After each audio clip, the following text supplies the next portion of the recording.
बिस्मिल्लाहिर्रहमानिर्रहीम अस्सलाम वालेकुम नाज़रीन, मैं तुहाडा मेज़बान असगर गुजर। तुसीं वेख रहे जे गुजर टीवी आरफ वाला। हर रोज़ बेहतरीन ते अलग वर्ल्ड जानवर लैके दोस्तां की खिदमत च हाज़र होईदा। हर रोज़ चंगे तो चंगा कोशिश करके सफ़र करके दोस्तों वास्ते मेहनत करके चंगा जानवर की कोशिश करी दी है कि यारां दोस्तों नूं जानवर चंगा विखाया जाए तो सोहना विखाया जाए। दोस्तों नज़ारे आप करने फुल पली मझ, मोटी सौखी, हड्डी नहीं कोई मझ की नज़र आती। माशाल्लाह चंगा मास चढ़िया ते पिछे नीली दे बटन भी दोस्तों नज़र आ रहा है।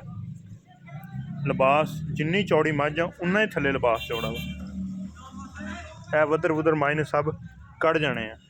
पिछले दोवें पैर हल्के हल्के सफैद आ,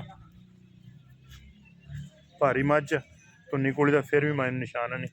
तो सूंदी भी मझ नहीं, मजीद मालक को पुछ लांगे किन्ने दिन कड्ढेगी। माशाल्लाह किनवा सूआ सूना मायने? तीसरा सूआ सूना वा। तीसरा मायने सूआ सूना वा। तो सूण दे विच किन्ने दिन रहिंदे? 5 तो 6 दिन सूण दे लै जाने मायने। ठीक हो गया माशाल्लाह, बड़ी संभी सौखी मझ। हल्दी सूण का पता नहीं, नाम मायने पुड़े नु आए टोर लम्मी तरह। अच्छा पिछला सूआ घर च होंदा रहा मझ। दोस्त चेक कर सकते चंगे हाथी जिन्ना मझ नूं वजन लोड़ आ। 7 किलो मझ पहले तो रख के दूसरे सूए भी 7 किलो बच्चे नूं पला के। ठीक हो गया, बच्चे नूं पला के 7 किलो माशाल्लाह दुध कर दी। अच्छा माशाल्लाह, तो 7 तो 8 दिन सूंदे रहंदे। थणा दी पाक साफ, कोई पिछे वाला चक्कर नहीं। ते दूसरी मझ खड़ी है, ये भी इसे नस्ल चो? ये भी भैन? वो कितना सूआ सूई है?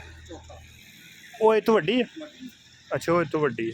दोस्तों नज़ारा कराना पिछों मझ का। सही हो गया माशाल्लाह। अच्छा ये भैन आ? सही है, ये भैन जिमींदारियां मझां वा, कोई व्यापार नहीं, कोई कुछ नहीं।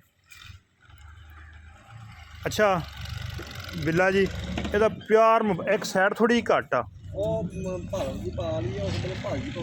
भाल पाउंदी है माड़ी जी। नीली दे बटन दोस्त चेक कर सकते। थण दा ना वाधा घाटा कोई चक्कर ही है नहीं।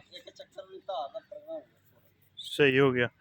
तो यदा प्यार मुहब्बत वाला सोहना जिहा मुल दस देना वा।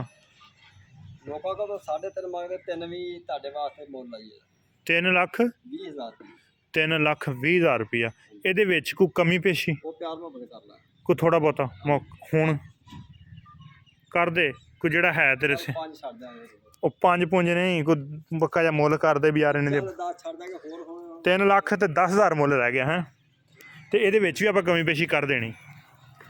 लो जी 3,10,000 मझ की डिमांड आ, ये भी कमी पेशी कर देनी जरूर भरा कोलों करा लांगे। उम्मीद करने का वीडियो करेंगे दोस्त बहुत ही पसंद आती।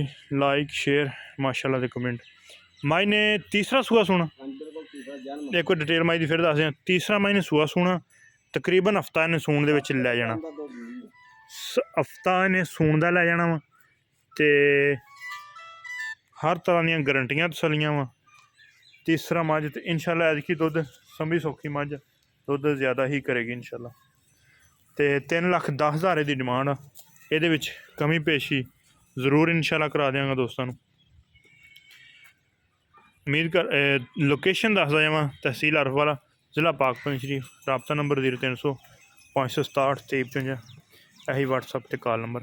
एक अगली तो नवी बेहतरीन वीडियो फिर हाजिर होवांगे। उस टाइम तक अपने मेज़बान असगर गुजर इजाज़त। अल्लाह हाफिज़।